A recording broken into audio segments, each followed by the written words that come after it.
Bayangin kalau listrik di seluruh dunia mati total selama seminggu. Gak ada internet, gak ada sinyal, ATM mati, air gak nyala, dan semua sistem digital lumpuh. Dampaknya akan jauh lebih luas karena menyentuh infrastruktur vital nasional. Meski isu pemadaman secara nasional saat ini banyak dikategorikan sebagai hoax oleh pemerintah, tidak ada salahnya untuk melakukan persiapan. Sedia payung sebelum hujan. Bahkan negara maju seperti Belanda sudah membagikan buku panduan bertahan hidup dalam situasi darurat apabila listrik mati total. Dan di video kali ini, kita akan membahas 10 persiapan penting jika skenario terburuk itu benar-benar terjadi. Hal pertama yang paling krusial adalah air bersih. Tanpa listrik, pompa air tanah dan distribusi PDAM akan berhenti. Idealnya, simpan cadangan 3-4 liter air per orang per hari khusus untuk minum, belum termasuk kebutuhan sanitasi. Selanjutnya adalah makanan. Fokus pada non-makanan non-perishable yang gak perlu pendinginan atau memerlukan waktu untuk masak lama, kayak kornet, sarden, biskuit, kacang-kacangan, atau mungkin mie instan. Dan perlu diingat, makanan di dalam kulkas umumnya hanya aman dikonsumsi maksimal 4 jam setelah listrik padam.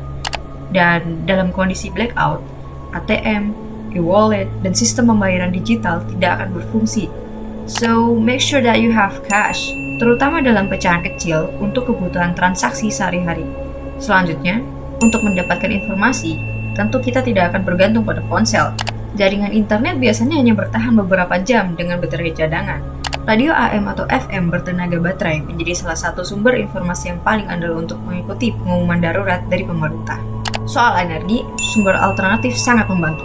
Powerbank berkapasitas besar, panel surya portable, atau genset bisa menjadi solusi. Untuk penerangan, pastikan di rumah kalian itu ada lilin, senter LED, atau lampu tenaga surya. Also, jangan lupakan kesehatan dan sanitasi. Siapkan kotak P3K lengkap, termasuk obat-obatan pribadi. Dan dari sisi keamanan, pemadaman total yang berkepanjangan bisa meningkatkan risiko kriminalitas. Kondisi manual dengan lingkungan sekitar seperti sistem keamanan lingkungan atau ronda menjadi langkah sederhana namun efektif.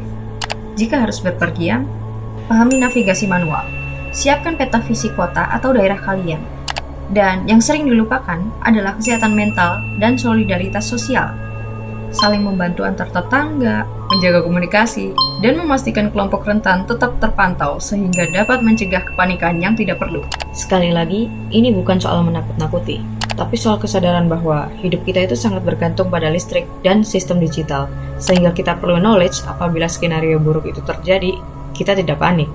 Dan semoga video ini bisa menjadi pengingat bahwa sedikit persiapan hari ini bisa membuat perbedaan besar di situasi darurat. Tetap tenang, tetap rasional, jangan lupa untuk saling bahu-membahu, dan semoga worst case ini tidak terjadi.